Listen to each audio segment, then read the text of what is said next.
Thanks.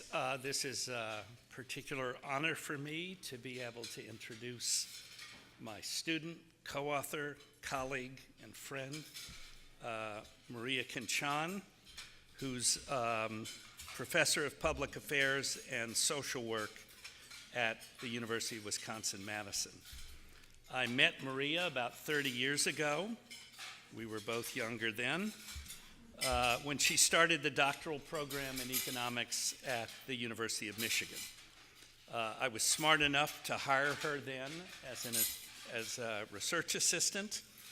I was very enthusiastic about her potential at the time, but her scholarly and public policy contributions over the last 30 years have far exceeded my high expectations. All of my former students are above average, but Maria is particularly above average. She's excelled in multiple roles as a distinguished researcher, policy analyst, teacher and mentor, and most recently as a public servant focused on developing evidence-based social policy. Her research brings social science theories and frontier research methods to the analysis of pressing social problems. She's written widely and done research and policy analysis on child support, insurance and enforcement, welfare reform, anti-poverty policies.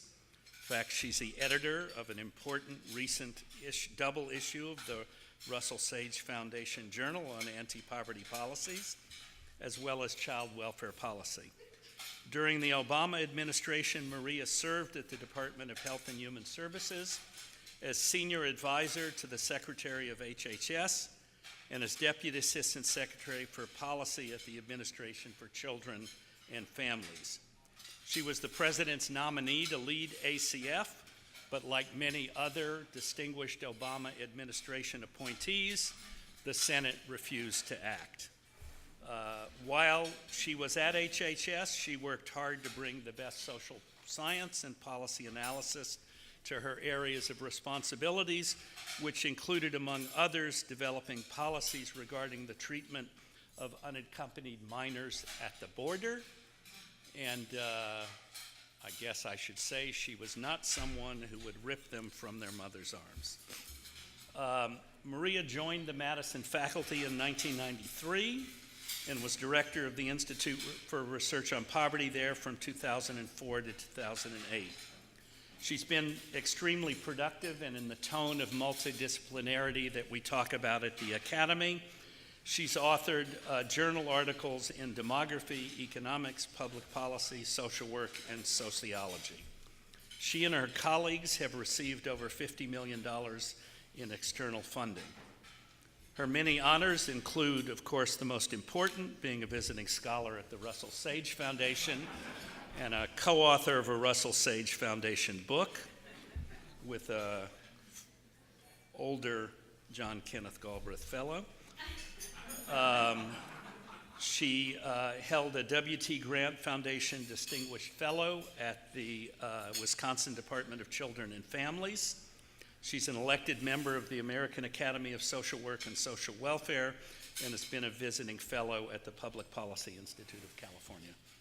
Unlike many academics, including myself, the research that Maria and her colleagues have done on child support have actually influenced public policy. State governments now can choose to pass through child support payments, and the United Kingdom has also instituted a system like this.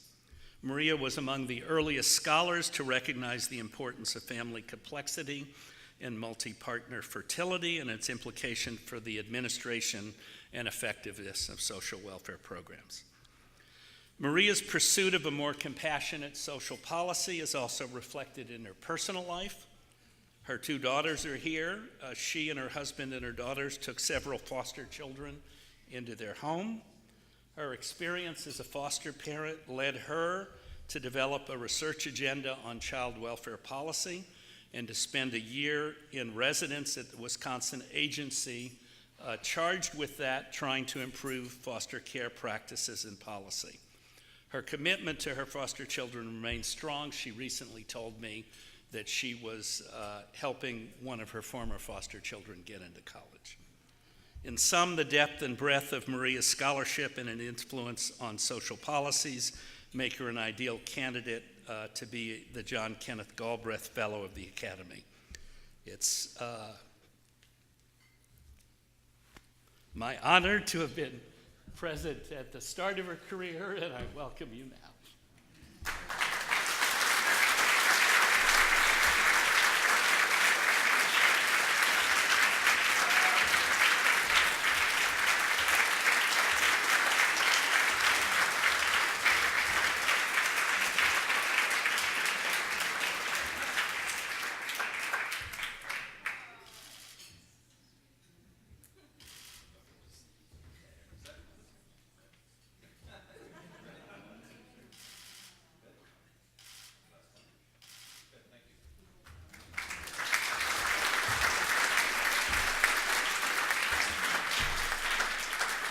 So I should just sit down.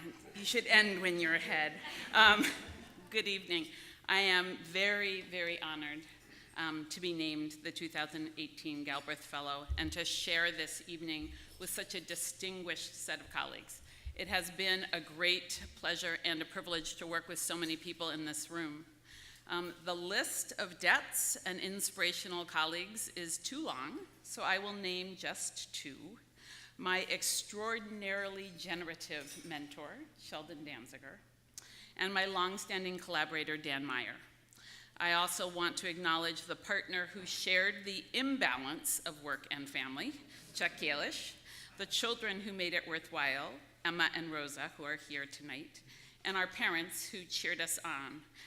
I am thinking tonight particularly of my late father-in-law, Richard Kalish, who was an economic historian in the field. After that field fell out of favor, he was very dubious about my decision to study economics, but I think he would have been pleased that I came to be a Galbraith Fellow, given Galbraith's view of the discipline and his appreciation for economic history. Galbraith developed, Wikipedia tells me he did not invent, the concept of the conventional wisdom as knowledge that is acceptable, comfortable to society, and resistant to fact. There are many reasons to think about the relationship between what we believe, what is comfortable, and what is true. And as John Holdren addressed in this afternoon's Moynihan lecture, we are living through a period in which evidence is under attack. And my nature as an optimist is reflected in my calling it a period. It will pass. But Galbraith,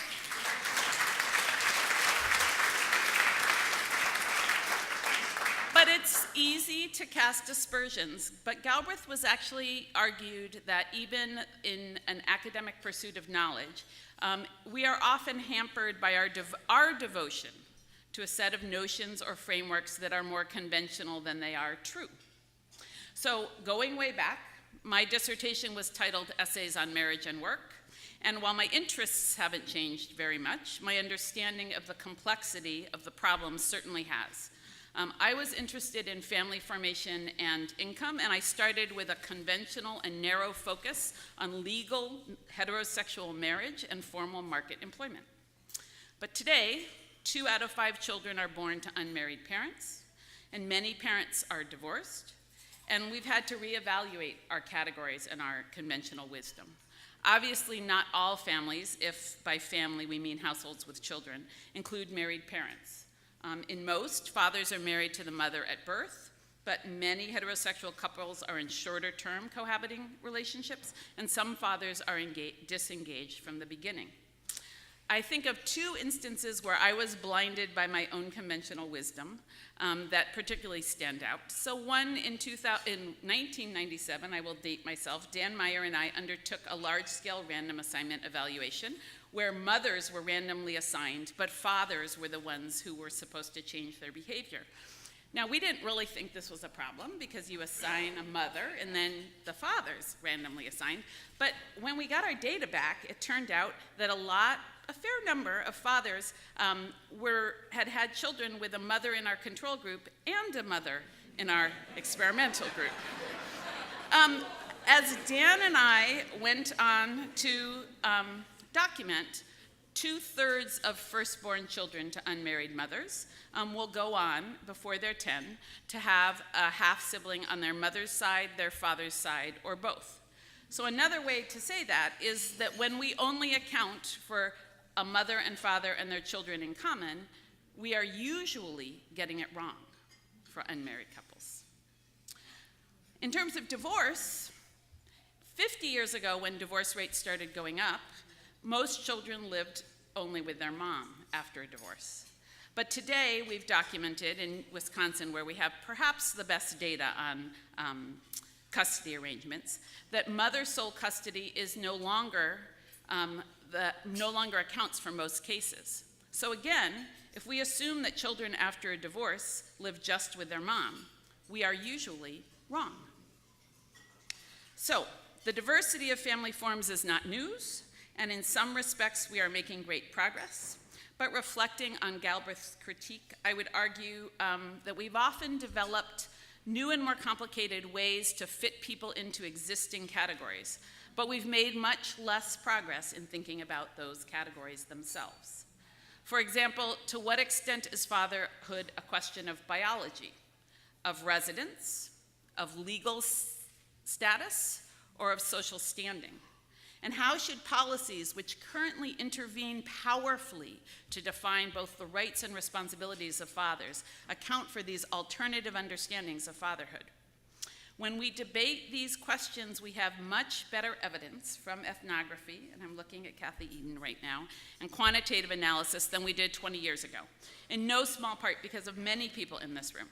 But I believe that we have fundamental work to do with questions that we have not examined, and that our failure to examine those questions have negative consequences for vulnerable families. So all this to say, I look forward to working with my colleagues to address these questions. Our policies often impose assumptions about the nature of families, and when those assumptions are false, when they reflect biases of those who are positioned to define the debate, when they are guided more by what is comfortable than what is true, research and policy, and most important, people, suffer. So, thank you for this great honor.